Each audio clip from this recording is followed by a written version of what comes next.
akkamitti dhiirri tokko dubartii akkatuma maaliif tume isa jedhu nuuf fida wallahi turumbadu tuusi yaa qabu adina ragataa bultee si aragatu kotol gali sagale teef wallahi kuno laale kasi tume turumbadu donc orola kan tume laala politique ti politique ha daketi laali politique nya dubartii nya warje do esa jira dubartii politique nya ela laala ka donc orola ti tume laali elali rabbi jedati laala ski laala ski elala laal turumbadu ko falcha turumbadu elala kan ti tume lala lala politika la bata alaikum assalam oh akam jirt amadu subma dubartii dhimamtanii akkatti iyyitan moo isin wayin sobdana kuma aadaa keessanii sobdoota jaarsi jaartii tumee bulfatu maaltu isin galche bultii namaa keessa galuu jaarsaaf jaartii miti kun jaarsaaf jaartii miti jaarsaaf jaartii miti jaarsaaf jaartii miti wallahi dhibban Ifama mobiil tokko jaarsaaf jaartii yoo ta'e illee akka kanatti jaartii isaa rukutaa jiraachisuu ni danda'a. Durbaan jaartii isaa tumataadha. Inni beekaa dalgalatti jaartii isaa ta'e illee akkasitti rukutuu qabu yaadda. Ulfaataa kijibinaati haadhaa fi abboonni keenya dhageeffadha inni iyyinaa gocinaa gasoota sana jira kan jedhamu. Haadhaa fi abboonni keenya akkanumatti waltumaa wal bulchaa turan yoo humna waasaa mudaaf tume sagalee taanaaf yoo dhimma jaarsaaf jaartii taate immoo ofirraa dhiisaa bultii namaa keessa hin galina. Wallahi jaarsaaf jaartii miti turumbadu. Wallahi si of akkas taran. Wallahi jaarsaaf jaartii miti. Tole isa keetti fudha. Maaliif fudha? Isa turumbadu hin jedhee fudha keetti fudhu gar tokkoon. Yoo dubartiin teessee tumamtee fi maalan ta'in maa turumbadu hin ta'in. Yoo dubartiin teessee xafaxafamtee fi xafaxafamtu. Kana irratti walii gala turumbaduudhaan jechuudha. Yoo xafaxafamteef xafaxafamtu. Kun na laallatu. Taasisaa Don koron abban mana gen si tafatan man ta warbad ta ina lalatu bo kana ni dalga tilfemo garu akana ma tokkot dubarti tokko tume amma gurbanu fida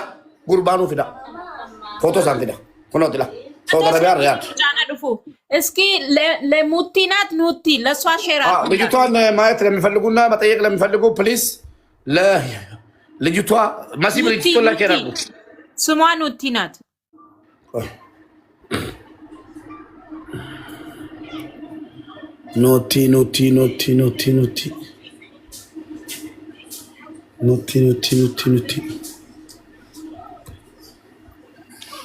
ኑቲ ኢላላ እስኪ ናቱ ረት ሼር ጎላን ናቱ ላይ ሼር አድርጉልኝ። ትምጣ ናቱ ላይ ሼር አድርጉ።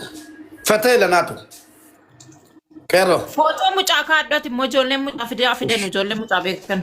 Okay. Coupling family. Coupling mucha kana fida jolle la. Dubbin kuna qabbana yo barbadam mucha kana fida. Ya sifana kabratina sayin way qabbana fo gumitidu.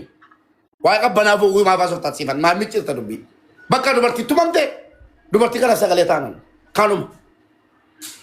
Abban barbade awiso abban barbade qabbana suno ka dubarti sagale ta fi jira. Kuno mata sirar kise ade. Mata sirar kise bukisi. Dubarti tokko haadha koo buqqee kalas dhumateera nama ta'uu qaba. Balaa eessatti kun? Saudi Arabiyaadha. Ijoolleen Suudii ammaatti kam jabaatanii kam? Wallaahi namoonni buu. Fidaa gurbaa akkas ta'an kun bara kun seeratti dhiyaatu qaba Suudii taananii. Saudi Arabiyaadha. Saudi Arabiyaadha. Fannifamuu qaba gaamasa hayyite Oromoon nama keenya fakkii. Kono.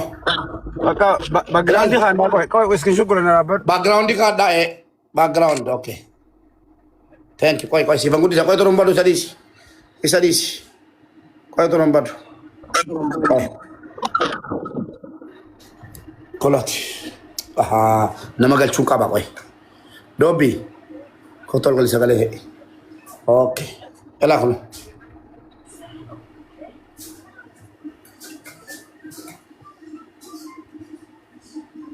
Salam alaikum Mube. Waalaikum assalam warahmatullahi wabarakatuh. Sekali syukur ada. Yaada kenna do Mube carrana kennite. Background illee barbaachisu gurbaan nama dhufuu danda'u nama beekamu mucaani dhimmichalle dhiheenyuma hordofaa turre. Duraan dursa ani dhiibbaa shamarran irraan qaqqabu waan garuu dubbiin kun bakka miira keessatti nama gashullee qabaata taha gara lachuuti wayi dhageessa immoo akkanumaanii balaaleffannaa gaggeessu jirtammoo nuufi diqeerroo dhagahoo barbaanneeyi akkaataadhuma afaan miidiyaa tokkanaa eenyuun buuse abbaa ta'e buuseera la waan hin gifide guys copying waan hin gifideera qeerroo gaafiin kee gaaffii bareedaadha dhaggeeffadha dubartiin dhahamuu nan balaaleffadha jedhi miira keessa yoo dhibba nama galche warra isaa yoo hin taane tolon baduun maal jedhe warra bulfachuu abbootiin keenya yoo rukutaa bulfatanii dhiisi jedhe lakki warraa mitennaan intalaate dubartiin dhaggeeffadha dubartiin gosattiin galtu yaa qeerroo ilmoo durba rabbisii kennuu danda'a kaleessa warra arrafamaa turee fi maal ta'a turre keessaa jiru meta waan akkanaarratti dubartiin gosattiin galtu gonkuma gosattiin galchinu rabbi nu gaafata dhugumaan mucaan miira keessa waan isa galche haa dhufu yoo akka miira keessa gale obboleettii kee dhahoon hin ta'aa qeerroo obboleettii kee an dhaggeeffadhu naa kennitee fuudhee otoo waliin jiruu la dhaggeeffadhu isa miiraa taate miira dhiisi obboleettii kee mataarraa harkisee akkanatti malaaxeessee balachi itti yaadinaa deebisi. Mubee ani ilaa dubartiin dhaamuu inni balaaleffadhaan obboleettiin qabaa haadhaan qabaa haadhi manaa koollee borulee daa'ima dhalchuun danda'a. Miidhaa shamarran irraan qaqqabu inni balaaleffadhaa. Amma nuti akkatti dhiheenyaan informaationa dhageenyu gurbaan illee dhiigeera bar xarmuusaan dhaamee nama madoorra jiru. Akkee galatoomi qeerroo koo kan nu miidiyaarra baanneyyuu imbaasiitti dawwaluu dhiibnee imbaasiitti himuu dhiibnee maal maqaan isaa koominiitiitti himuu dhiibnee kan nu miidiyaarraa fudhannee dhufne miidiyaarratti argine waan ta'eef fidii meemee isa sillaallee maal ta'e maalirraan eegale ragaan maal isa jedhu isarraa subannaa fidiin. Amma Mubarak qeerroo fakistaka maal jee godhu fi gurbaa baagiraawundii haachuun isin barbaachisu jee gurbaan ni dhufaa jee okay fidii isaa wajji kasitti haasana obboleessa ati tabaqaa isaa taate moo maali eega gurbaan tabaqaa ta'uu osoo hin taane Hamzaa TikTok irratti hin beektanii isin. Beeyne dhiifnee miti bara amma fidii jennee amma wajji haasa'uu barbaannedha malee dhimma wal beekuu fi wal wallaaluuti miti obboleessa.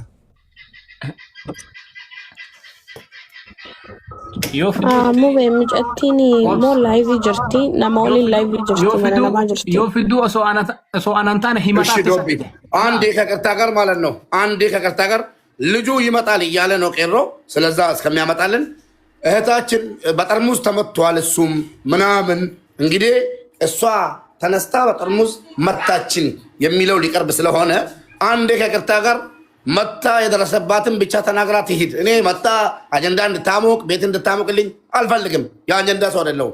ለአንድ ደቂቃ መታ ገብታ ይኸው ብላ ሁሉን ነገር አሳይታ የመታኝ በእንደዚህ አይነት ጉዳይ ነው ብላ ትሂድ። ሌላ ነገር አልፈልጋትም። እኔ መታ የተመታችበትን ጉዳይ እንደዚህ ነው ይኸው ቦታው እንደዚህ ነው የተመታሁት ብላ ሞር ድምፅ እንድታገኝ ማለት ነው። እኔ ምንም ነገር ከሷ አንፈልገው እዚህ መታ ትቀመጥ አላልኩም። ለአንድ ደቂቃ መታ ችግሯን ትናገር፣ የተመታችበትን ቦታ ታሳይ፣ ለምን እንደመታ ትናገርና ትሄድ። ልጁ ይመጣል ተብሏል። ትክክል። አሁን ሙቤ እኔ ይህን ሀሳብ ደግፈዋለሁ። የነገሩ መነሻ ከእሷ ጋር ማን ነበረ? እንዴት መታት? በምን ቃለ ምልልስ ወደ ጠብ ገቡ? የብትሩስ መነሻ ምንድን ነው? ከእሷ ጋር ማን ነበረ? የሴት ጓደኛም ይሁን የወንድ ጓደኛ ያ ቦታስ የት ነበረ? የግለሰብ ቤት ነው? የስራ ቦታ ነው? መዝናኛ ቦታ ነው? ከሷ ጋርስ ማን ነበረ? ማን ጋር ሄደች? የጠቡ መነሻ ምንድነው የሚለውን እሷ ታብራራ መጀመሪያ። እሺ እሱ ባለበት ታብራራ። እሱን አምጣልን አንዴ። ቄሮ ፕሊዝ በእናትህ ተባበሩ። ቄሮ በእናትህ ብዬሃለሁ። ይሄ እንትን የሚያዝበት ሳይዝ የምንይዝበት ጉዳይ አይደለም። አንዳንድ ሰው በልሃል በኦሮምኛ ሴት ልጅን በደል እቃወማለሁ። ቴንኪው። ይሄ ነገር ላይ ተስማምተናል ሁላችንም። የትኛውም ሰው ይስማማል። ይምጣልንና ያለውን ነገር ደግሞ ካልነገረን እኛ የእሷን እንትን ነው የፈለገ ነገር ደግሞ ቢኖርም እንደ ሙባረክ ሙሰማ ቄሮ አንተ ወንድሜ ነህ።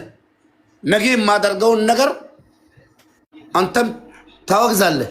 እንዳንድ ሰው አይምሮ በሽተኛ አይደለሁም።